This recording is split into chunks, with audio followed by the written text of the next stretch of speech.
बाबा विश्वनाथ की नगरी काशी में गोस्वामी तुलसीदास की 500 साल पुरानी श्री कृष्ण लीला की परंपरा उत्तरवाहिनी के तट पर नागनथैया के रूप में जीवंत हुई।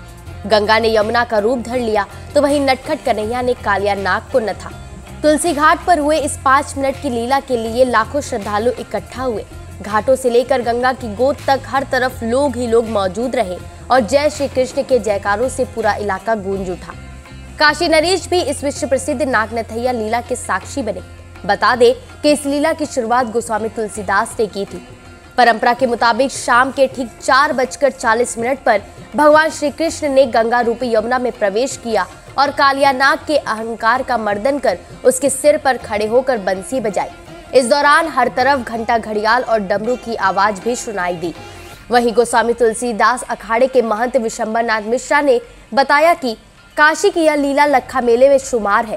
गोस्वामी तुलसीदास ने इस लीला की शुरुआत की थी, तब से ये लीला अनवरत काशी में होती चली आ रही है। 500 साल पुराना लीला है और गोस्वामी जी ने इसको शुरू किया था और इसका आधार जो था वो श्रीमद् भागवत पहले था, बाद में स्विच ओवर हो गया ब्रजविलास, उसमें पद चौपाइयाँ जो है रामचरितमानस के उस पर है, तो अब उसका वही आधार है। लेकिन है मूल, इसके मूल में है श्रीमद् भागवत और उसके 10वें स्कंद में मेंशन है, विलोक के दूषिताम कृष्णाम कृष्णा कृष्णा हिनः विभु तस्याम विशुद्ध मनविच्छन सर्पम तम उद्वासेत।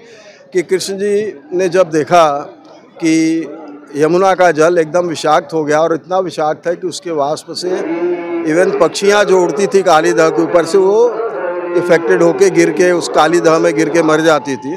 तो कृष्ण जी के मन में आया कि हम किसी न किसी बहाने इस काली नाग को इस यमुना से उद्वासित करेंगे। तो वही गेंद खेलने का बहाना था। उनके सखा जिद करते हैं कि आप गेंद लाइए और काली दह में उस समय सबको पता था कि जो जाता है लौट के नहीं आता है।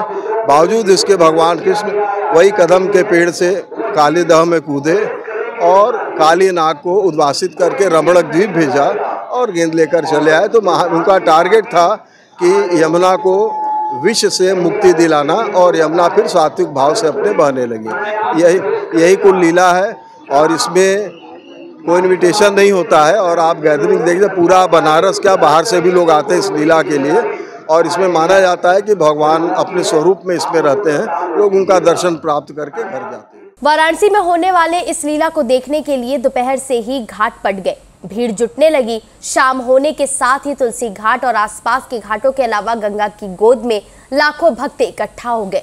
इस लीला का दीदार करने आए लोगों ने बताया कि यह लीला बेहद अद्भुत है।